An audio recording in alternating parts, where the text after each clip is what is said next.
இந்த வீடியோவை நீங்கள் முழுசாக பார்த்துட்டீங்கன்னா கண்டிப்பாக உங்கள் கவலையெல்லாம் தீர்ந்துருச்சு. நம்ம வாராகி அம்மாவுடைய வளைகாப்பை பார்க்க வந்திருக்கீங்க. அப்போ உங்கள் கவலை தீராமல் இருக்குமா? அம்மாவுடைய வளைகாப்புக்கு வந்த எல்லாருக்கும் ஃபஸ்ட்டு வணக்கத்தை சொல்லிக்கிறேன். என் வாராகி தாயி என்னை தேடி வந்திருக்காங்க. அவங்களுக்கு இது கூட செய்யலைன்னா எப்படி? அம்மாவுக்கு வளைகாப்பு செஞ்சுருக்கேன், அதுக்காக நன்றி சொல்லணும்னா அது உங்கள் எல்லாருக்கும் தான். நிறைய பேர் கமெண்ட் பண்ணியிருந்தீங்க அம்மாவுக்கு வளைகாப்பு செய்யுங்கன்னு சொல்லி. ஏற்கனவே நான் செய்யணும்னு நினச்சிட்டு தான் இருந்தேன், இருந்தாலும் நீங்களும் கமெண்ட் பண்ணியிருந்தீங்க. அதுக்கு தகுந்த மாதிரி வாராகி அம்மனும் என்னை தேடி வந்துட்டாங்க. எல்லா விஷயமும் ஒன்று சேர்ந்ததுனால தான் அம்மாவுக்கு வளைகாப்பு பண்ற மாதிரி ஆச்சு. எல்லா விஷயமும் பிளான் பண்ணி நடக்கவே இல்லை, எல்லாமே திடீர்னு எடுத்த முடிவு தான். முதல் நாளே பார்த்தீங்கன்னா வீடு எல்லாமே சுத்தம் பண்ணி ரெடியா வச்சுட்டேன். ஆனா கிழங்கு ரூபத்துல வந்த வாராகி அம்மனை துளசி மாடத்துக்கிட்ட வச்சிருக்கேன்னு சொல்லி உங்க எல்லாருக்கும் தெரியும். அம்மா இருக்கிற இடத்த அழகுபடுத்தணும் இல்லையா, அதனால நைட் எல்லாம் என் வீட்டுக்காரு மாந்தோரணை வேப்பலை எல்லாமே கட்டி சூப்பரா ரெடி பண்ணிட்டு இருந்தாரு. வாராகி அம்மனை வச்சிருக்க இடம் பார்த்தீங்கன்னா ஓப்பன் பிளேஸா இருக்கும். அதனால என்னோட புது புடவை எல்லாமே எடுத்து 4 பக்கமும் சுத்திட்டாரு. அதுக்கப்புறம் வாழைக்கண்ணுலாம் கட் பண்ணி எடுத்துக்கிட்டாரு. என் வீட்டுக்கார்ட்ட இந்த விஷயம் நான் செய்ய போறேன்னு சொல்லிட்டா போதுங்க, அவர் எப்படிதான் யோசிப்பாரோ தெரியல. இருக்கிற இடம் இருக்கிற பொருளை வச்சு சூப்பரா ரெடி பண்ணிடுவாரு. அவங்க சப்போர்ட்டா இருக்கிறதுனால நினைச்சதெல்லாம் செய்யற மாதிரி இருக்கு. முக்கியமா ஒரு விஷயம் சொல்லணும்னா, நாங்க வளைகாப்பு செய்ய போறோம் அப்படின்னு சொல்லி யாருக்கிட்டுமே சொல்லவே இல்லை. யாராவது பெரியவங்களை வச்சுதான் இது போல விஷயம்லாம் பண்ணணும். சாமிக்கு வளைகாப்பு செய்ய போறோம்னு சொல்லி இப்ப எங்க மாமியார்கிட்டே சொன்னேன்னு வச்சுக்குங்க, அவங்க நக்கலா சிரிப்பாங்க. என்ன இதெல்லாம் புதுசா இருக்குன்னு சொல்லிட்டு. அம்மாவுக்கு வளைகாப்பு செய்ய போற நேரத்துல யாரும் எங்களை கஷ்டப்படுத்த கூடாது, அவங்களுக்கு ஒரு சின்ன வருத்தம் இல்லாம சந்தோஷமா மனசார நாங்க செய்யணும், அது மட்டும்தான் எங்க மனசுல ஓடிக்கிட்டே இருந்துச்சு. காலையிலே பிரம்ம முகூர்த்த நேரத்துல ஒரு விஷயமும் பண்ணுவோம், ஆனா வளைகாப்பு செய்யலாமான்றது ஒரு யோசனையா இருந்துச்சு. அப்புறம் இப்படி யோசிச்சுக்கிட்டேன், இப்ப பெண்களுக்கு பாத்தீங்கன்னா எப்பவுமே 10:30 12 இந்த மாதிரி ஒரு நேரத்துல தானே வைப்பாங்க. அதனால அம்மாவுக்கும் இந்த மாதிரி நேரத்திலே வைக்கலான்னு சொல்லிட்டு எல்லாமே தயார் பண்ணிக்கிட்டே இருந்தோம். ஆனா ஒரு கஷ்டமான சூழ்நிலையா போயிடுச்சு. அம்மாவை வச்சிருக்கிறது துளசி மாடத்துக்கிட்ட. 10:30 மணிக்கு மேலன்னு சொன்னா நல்ல வெயில் வந்துடும். அப்ப என்ன பண்றதுன்னே தெரியல. நைட்டே முடிவு பண்ணி துளசி மாடத்துக்கிட்ட தான் செய்யணும்னு சொல்லி தான் அங்க அவ்வளோ வேலை பார்த்து வச்சிருந்தோம். வேற இடத்துல மாத்தி வைக்கவும் முடியாது. அதனால என் வீட்டுக்காரர் என்ன பண்ணிட்டாருன்னா, தோட்டத்துல பாத்தீங்கன்னா கொஞ்சம் கத்திரிக்கண்ணு சக்கரவள்ளி கிழங்கெல்லாம் போட்டிருக்கோம். அங்க மரப்புக்காக 2 ஷீட் வச்சிருந்தாரு. அதை எடுத்துட்டு வந்து அம்மாவுக்கு ரெடி பண்ணி வச்சிருந்த அந்த இடத்துக்கு மேல அந்த 2 ஷீட்டையும் போட்டுட்டாரு. அப்புறம் தாங்க நிம்மதியே வந்துச்சு. ஏன்னா அடிக்கிற வெயிலுக்கு நிம்மதியா அவங்களுக்கு வளைகாப்பே பண்ண முடியாது. வளைகாப்பு விடணும்னு ஒரு பேருக்கு விடக்கூடாதுன்னு சொல்லிட்டு தான் அவங்களுக்காக ஒரு விஷயமும் பார்த்து செஞ்சோங்க. வெளியில இருக்கிற வேலை எல்லாமே என் வீட்டுக்கார் பார்த்துக்கிட்டாரு. அம்மாவுக்காக சமையல் வேலை எல்லாமே நான் பார்த்துக்கிட்டேன். ஒரு 5 வகையான சாதம் ரெடி பண்ணிக்கிட்டேன். லெமன் சாதம், புளி சாதம், தயிர் சாதம், அப்புறம் தேங்காய் சாதம், சக்கரை பொங்கல். அவங்களுக்கு ரொம்ப பிடிச்ச சக்கரவள்ளி கிழங்கு, மரவள்ளி கிழங்கு, அதுக்கப்புறம் மல்லாட்டை, இது எல்லாமே வேக வச்சுக்கிட்டேன். அம்மாவை உட்கார வைக்கிறதுக்கு கலசம் ரெடி பண்ணிக்கிட்டோம். அந்த கலசத்துல பாத்தீங்கன்னா பச்சரிசி, வெத்தலைப்பாக்கு, மஞ்சள், குங்குமம், 1 ரூபாய் காயின், எலுமிச்சப்பழம், இப்படி எல்லாமே வச்சுக்கிட்டோம். அம்மாவுக்கு ஒரு குட்டியா ஒரு பாவாடை ஒன்று வாங்கியிருந்தோம். அவங்களுக்கு நல்லா இருந்துச்சு, பார்க்கறதுக்கு கரெக்டா இருந்தது. பிரசாதம் எல்லாமே செஞ்சு வச்சுட்டேன். அதுக்கப்புறம் வளையல் கோக்குற வேலைலாம் இருந்துச்சு, அதை பார்க்கலான்னு வந்தேன். முக்கியமா இந்த மாதிரி ஒரு விஷயம் செய்யறப்ப நான் எப்பவுமே பார்த்தீங்கன்னா மஞ்சள் பிள்ளையார் பிடிச்சி வச்சிருவேன். சமையல் ஆரம்பிக்கும் போதும் மஞ்சள் பிள்ளையாரை பிடிச்சி தான் வச்சேன். இது போல மஞ்சள் பிள்ளையாரை பிடிச்சு வைக்கும் போது எந்த விஷயமும் தடுங்கல் இல்லாம நிறைவா முடியும். அதுக்காக நான் இப்படி பண்ணுவேன். வளைகாப்பு பண்றதுக்கு வளையல் மாலை கோத்துட்டேன். அதுக்கப்புறம் மஞ்சள் மாலையும் கோத்து வச்சிருந்தேன். அம்மா கழுத்தை வெறுசா விடக்கூடாது இல்லையா, அதனால தாலி கயிறும் ரெடி பண்ணி வச்சிருந்தேன். இதெல்லாம் ரெடி பண்ணியாச்சு. இப்போ அம்மாவை ரெடி பண்ணணும் இல்லையா. எங்க ரூபத்தில் இருக்கிற வாராகி அம்மனுக்கு நல்ல மஞ்சளை பூசி ரெடி பண்ணிட்டேன். அம்மாவுக்கு வந்து மேக்கப் பண்ணணும் இல்லையா, அந்த விஷயம் எல்லாம் எங்க வீட்டுக்கார் பார்த்துக்கிட்டாரு. அம்மாவுக்கு புருவம், கண்ணு, அதுக்கப்புறம் ட்ரெஸ் மாற்றி விடுறது எல்லாமே என் வீட்டுக்கார் தான் செஞ்சாரு. சும்மா சொல்லக்கூடாதுங்க, அவ்வளோ அழகா ஒன்னும் பார்த்து செஞ்சாருங்க. உங்களை அப்படியே ரெடி பண்ணி பார்த்தேன் பாருங்க, என்னால எதுவுமே சொல்ல முடியல. அப்படி அவங்கள பார்க்கறப்ப எனக்கு அழுகே வந்துருச்சு. ஆனா இந்த நேரத்துல அழக்கூடாதுன்னு சொல்லி கண்ட்ரோல் பண்ணிக்கிட்டேன். நான் யாருங்க, என் தாய் என் வீட்டுக்கு வர்றதுக்கு நான் தகுதி இல்லாதவ. என்னை தேடி ஏன் அவங்க வந்தாங்க? அவங்க சந்தோஷப்படுற மாதிரி என்னால எதுவுமே செய்ய முடியாது. என்கிட்ட எதுவுமே கிடையாது. அவங்களுக்கு நல்லபடியா செய்யற அளவுக்கு என்கிட்ட வசதி இல்லை.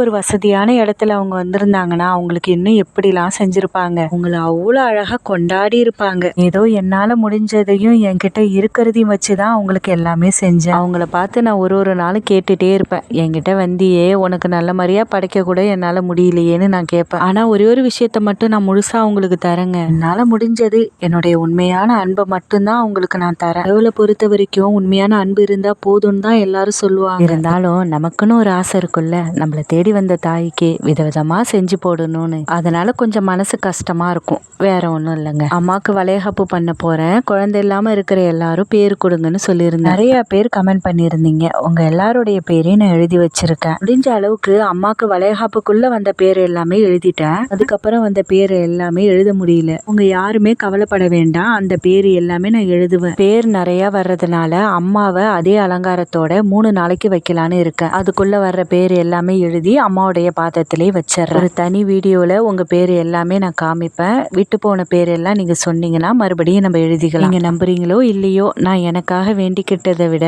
உங்களுக்காக தான் நான் நிறைய வேண்டிக்கிட்டேன். எல்லா கமெண்ட்டையும் படிக்கிறப்ப ரொம்ப கஷ்டமா இருந்துச்சு. அம்மா கிட்ட கண்ணீர் விட்டு அழுத. எல்லாருக்கும் இந்த பாக்கியத்தை நீங்க தரணும்னு சொல்லி வேண்டியிருக்கேன். அம்மா கிட்ட ஏதாவது ஒரு வேண்டுதல் வைக்கணும்னு சொல்லி ஒரு முடிவு பண்ணி நானா எடுத்த முடிவு தான். அதே போல அடுத்த வருஷம் உங்க கையில குழந்தை இருந்த பிறகு நம்ம எல்லாரும் ஒண்ணு சேர்ந்து அம்மாவுக்காக எங்க எல்லையிலேயே ஒரு சிலையா வைக்கலாம்னு முடிவு பண்ணியிருக்கேன். எல்லார் கையிலயும் அடுத்த வருஷம் கண்டிப்பா குழந்தை இருக்கும். இப்போ உங்களால முடிஞ்ச உதவியை அம்மாவுக்கு பண்ணுங்க. அந்த உதவி எல்லாத்தையும் வச்சு அம்மாவுக்கு ஒரு சிலையை ரெடி பண்ணி வச்சிருவோம். இது நானா எடுத்த முடிவு தான். உங்களோட முடிவு என்னன்னு கமெண்ட் பண்ணிடுங்க. எங்க ஒரு கிராமம், அதனால பாத்தீங்கன்னா எல்லார் வீட்லயும் பார்த்தா தனித்தனியா ஒரு கோவில் இருக்கும். அது போல நம்ம வீட்லயும் ஒரு கோவில் இருக்கு. அம்மா எல்லாருக்கும் இந்த வரத்தை கொடுத்த உடனே எல்லாரும் முன் வந்து உதவி பண்ணுங்க. நீங்க கொடுக்க போற உதவியை வச்சு இந்த எல்லையிலேயே நிரந்தரமா அம்மா சிலையை நான் வச்சிடுறேன். அம்மா உங்களுக்கு கொடுத்த பிறகு உங்க சந்தோஷத்துல அம்மாக்கு நீங்க செய்யற ஒரு கைமாறா இருக்கட்டும். நான் நினைச்ச விஷயம் சரியா தப்பான்னு மறக்காம கமெண்ட் பண்ணிடுங்க. அம்மாவுக்கு வளைகாப்பு பண்றதுக்கு நாள் பார்த்து தான் செய்யறேன். திடீர்னு எடுத்த முடிவு வெள்ளிக்கிழமை அமாவாசையில செய்யலாம் நான் நினைச்சேன். எங்களுக்கு தெரிஞ்ச ஐயர்கிட்ட கேட்டதுக்கு இந்த நாள்ல செய்யறது ரொம்ப நல்லது அப்படின்னு சொல்லியிருந்தாரு. அதனால இந்த நாள்ல நான் செய்யற மாதிரி ஆயிடுச்சு. தட்டு வரிசை பார்த்தீங்கன்னா ஒரு 5 தட்டு கணக்கு பண்ணிக்கிட்டேன். தட்டுல வளையல், குங்குமம், மஞ்சள், அச்சதை இதெல்லாம் வச்சுக்கிட்டேன். ஒரு தட்டு ஃபுல்லா பழ வகையா வச்சுக்கிட்டேன். ஒரு தட்டுல வெத்தலை பாக்கு, வாழைப்பழம், தேங்காய் வச்சுக்கிட்டேன். ஒரு தட்டுல உதிரி பூவும் கட்டின பூவும் வச்சுக்கிட்டேன். இன்னொரு தட்டுல செவ்வாழை, எலுமிச்சப்பழம் அது ஒரு தட்டுல வச்சுக்கிட்டேன். ஒரு 5 தட்டு கணக்கு பண்ணிக்கிட்டேன். நிறைய வாங்கி வைக்கலாம், என்னால முடிஞ்சது இதுதாங்க. எல்லாமே தயார் பண்ணி வச்சுக்கிட்டேங்க. அதுக்கப்புறம் விளக்கு ஏற்றணும் இல்லையா, அம்மாவை நம்ம உட்கார வைக்க போறோம். 2 பக்கமும் குத்து விளக்கு ஏற்றிக்கிட்டேன்.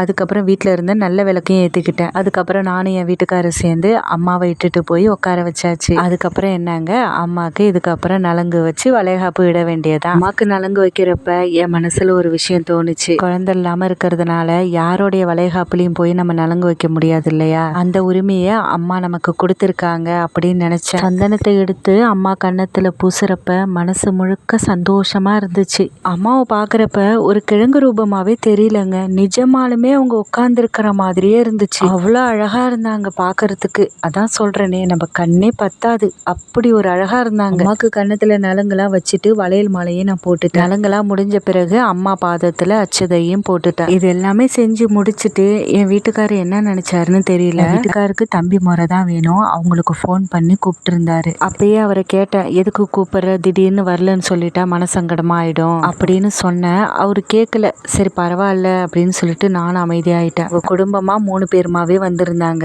அதாவது ஒரு குழந்தை வந்தா நல்லா இருக்கும்னு நினைச்சிட்டே இருந்தேன். உங்க ஹஸ்பண்ட் ஒய்ஃப் மட்டும்தான் வருவாங்க அப்படின்னு நினைச்சிட்டு இருந்தேன். அவங்களோட குட்டி பையனையும் கூப்பிட்டுட்டு வந்திருந்தாங்க.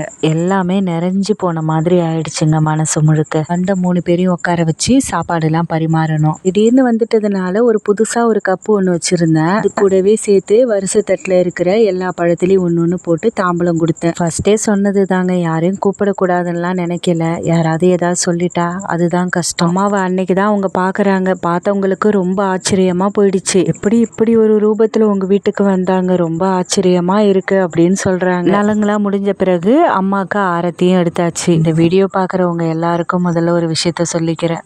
தயவு செய்து குழந்தை இல்லைன்னு சொல்லிட்டு ரொம்ப மன உளைச்சலுக்கு ஆளாகாதீங்க. கண்டிப்பா அம்மா எல்லாருக்கும் அந்த குறையை தீர்த்து வைப்பாங்க, கவலைப்படாதீங்க. நீங்க எந்த அளவுக்கு நம்பிக்கையாவும் உறுதியா இருக்கீங்களோ அது மட்டும்தான் நமக்கு பலம். அப்படி நம்ம இருக்கும்போதே நமக்கு வராத விஷயம் கூட நம்மள வந்து அடையும். இங்க கமெண்ட் பண்ணி இருக்கிற எல்லா பேரும் அம்மா கிட்ட கண்டிப்பா போய் சேரும். நான் எந்தெந்த கோவிலுக்கெல்லாம் போறேனோ அங்கேயும் உங்களுக்காக இந்த பேப்பரை போய் வச்சு வேண்டிப்பேன். குழந்தை இல்லாத வலி என்னன்னு எனக்கு எல்லாமே தெரியும். அதனாலதான் என்னால தாங்க முடியல. என்னோட வலியை விட நீங்க கமெண்ட்ல எழுதும்போது தான் எனக்கு ரொம்ப கஷ்டமா இருக்கு. கண்டிப்பா நிச்சயமா அடுத்த வருஷம் எல்லாருக்கும் வராகி தாய் குழந்தை பாக்கியம் கொடுப்பாங்க. அடுத்தவங்க நம்மள பேசுறதெல்லாம் நீங்க காதுல வாங்கிக்காதீங்க. அதெல்லாம் ஒரு பக்கம் இருக்கட்டும். உடலையும் மனசையும் தெம்பா வச்சுக்குங்க. அது மட்டும் தான் நம்ம செய்ய போற விஷயம். இதுக்காக மட்டும் இல்ல, வேற எந்த நோய் நொடியா இருந்தாலும் வாராகி தாய் கண்டிப்பா தீர்த்து வச்சிருவாங்க. அப்படி யாராவது இந்த வீடியோ பாத்தீங்கன்னா உங்களுக்கும் நல்லதே நடக்கும். ஏதோ என்னால முடிஞ்சதை அம்மாவுக்கு நிறைவா செஞ்சிருக்கேன்னு நினைக்கிறேன். நான் யாரையும் கேட்டுலாம் செய்யலங்க. எனக்கு என்ன தெரியுமோ அதை தான் அம்மாவுக்கு செஞ்சிருக்கேன். அதுல ஏதாவது குறை இருந்தாலும் எதுவும் தப்பா நினைச்சுக்காதீங்க. அம்மாவுக்கு வளைகாப்பு செஞ்சு முடிக்கிறதுக்குள்ள